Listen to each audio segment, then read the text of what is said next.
మన భారత స్వాతంత్రోద్యమ చరిత్రను స్థూలంగా 3 దశలుగా విభజించవచ్చు.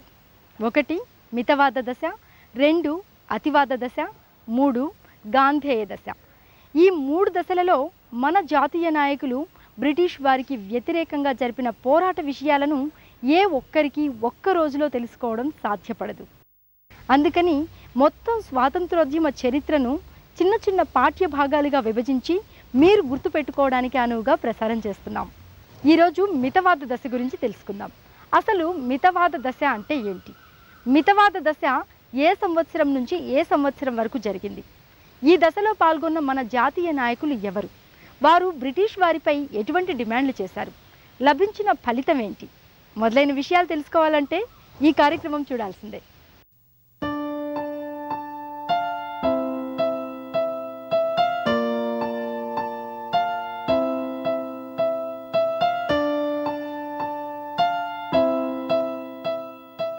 భారత స్వాతంత్ర ఉద్యమాన్ని స్థూలంగా 3 దశలుగా విభజించారు.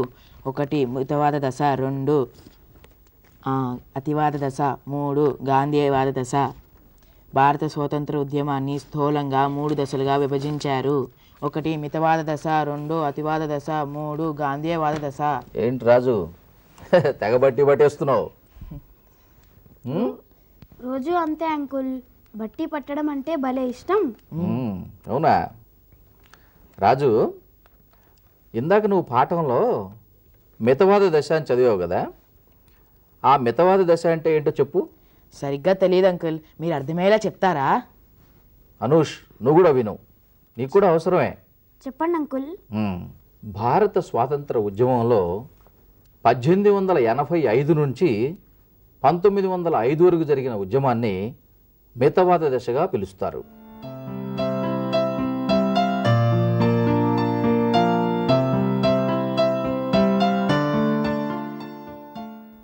ఈ దశని మితవాద దశ అని ఎందుకు పిలుస్తారో తెలుసా? ఈ దశలో మన జాతీయ నాయకులు సమావేశాలు జరపడం, తీర్మానాలు చేయడం, ఫిర్యాదులు పంపడం, నిరసనలు తెలపడం ఇలాంటి పద్ధతులు అనుసరించారు.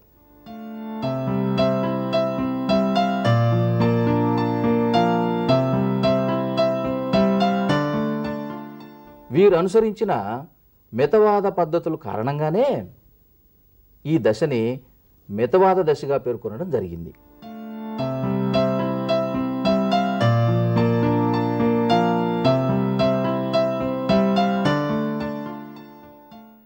అంకుల్, అప్పటి మన జాతీయ నాయకులు హింసా విధానాన్ని సాగించలేదా?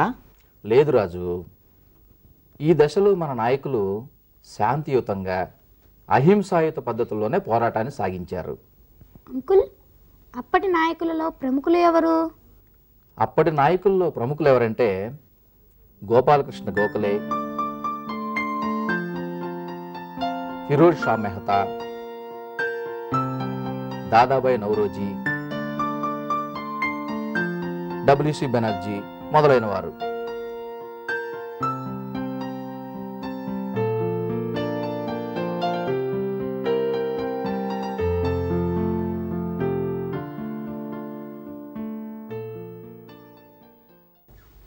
వీరందరూ భారతదేశ ప్రజలలో చైతన్యం ఎలా నింపారు? మంచి ప్రశ్న వేశావు, చెప్తాను వినండి. మన దేశ సంపదను బ్రిటిష్ వారు ఏ విధంగా తరలించకపోతున్నారో ప్రజలకు తెలియజెప్పి వారిలో చైతన్యం తీసుకొచ్చారు. అలాగే వారి పరిపాలనా విధానాన్ని తీవ్రంగా విమర్శించేవారు. అంతేకాదు వారు కొన్ని డిమాండ్లు కూడా చేసేవారు. అంకుల్, ఏమని డిమాండ్ చేశారు? వారి డిమాండ్లు ఏంటంటే భూమి శిస్తు తగ్గించమని, భారతీయ పరిశ్రమలకి ఆర్థిక సహాయం అందించమని, సైనిక ఖర్చులు తగ్గించమని, వైయక్తిక స్వేచ్ఛ మంజూరు చేయమని, ఇలా మొదలైన విషయాల గురించి డిమాండ్ చేశారు.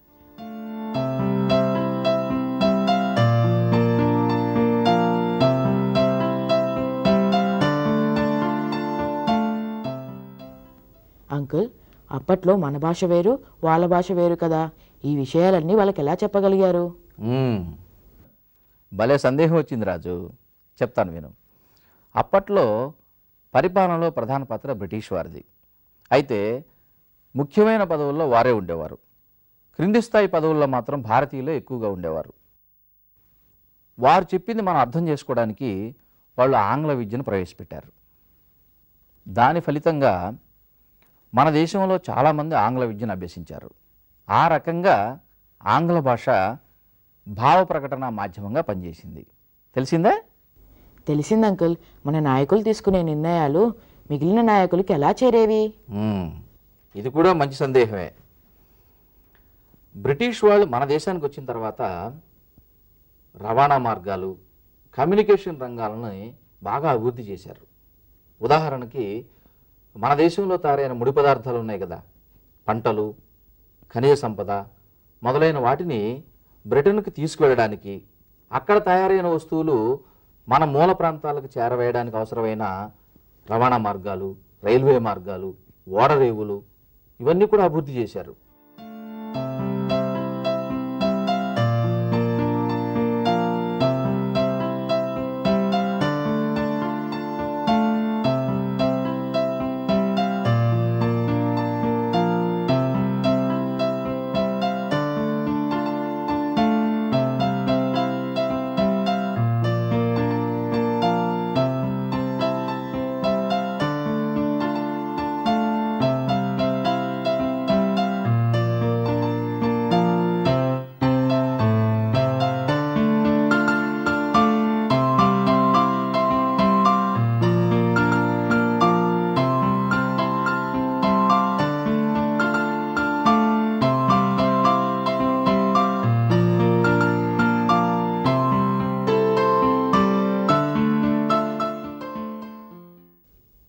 అంతేకాదు ముద్రణా రంగం కూడా అభివృద్ధి చెందడం చేత మన దేశ నాయకులు కొన్ని పత్రికలను కూడా ప్రారంభించారు. అలా మన దేశ నాయకులందరినీ ఇవన్నీ ఏకం చేసి జాతీయ భావాలను పెంపొందించడానికి ఉపయోగపడ్డాయి. మాకు అర్థమయ్యేలా చెప్పారు అంకుల్. అయితే మన వాళ్ళు అప్పట్లో ఏ పార్టీని స్థాపించలేదా? స్థాపించారు. 1885 సంవత్సరంలో భారత జాతీయ కాంగ్రెస్ను స్థాపించారు.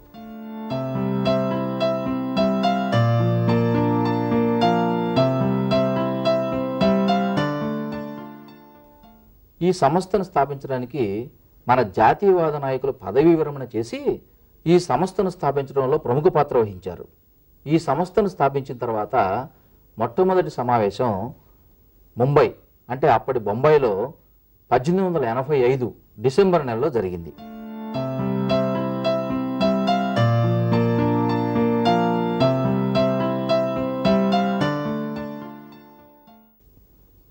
ఈ సమావేశానికి దేశం వివిధ ప్రాంతాల నుండి అనేక మంది ప్రతినిధులు వచ్చారు.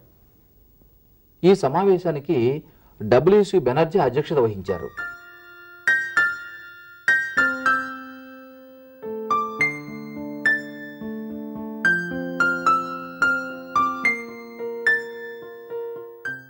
అంకుల్, మితవాద దశలో మన జాతీయ నాయకులు చేసిన వాదనలను విన్న తర్వాత బ్రిటిష్ వారిలో మార్పు రాలేదా? మన నాయకులు చేసిన వాదనలు బ్రిటిష్ వారు విన్న తర్వాత కొన్ని సమంజసమని నమ్మారు వాళ్ళు.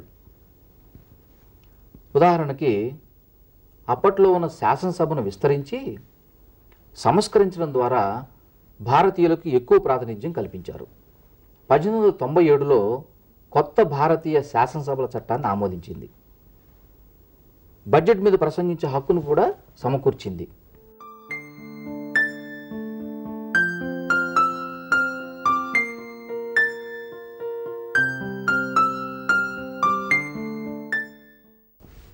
అంకుల్, బ్రిటిష్ వారిలో ఇంకా ఎటువంటి మార్పు వచ్చింది?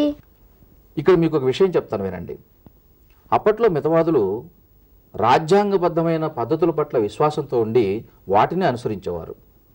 20 సంవత్సరాల పాటు, అంటే 1885 నుంచి 1905 వరకు పోరాటం చేసినప్పటికీ బ్రిటిష్ వారి నుండి చెప్పుకోదగ్గ రాయితీలను సాధించుకోలేకపోయారు.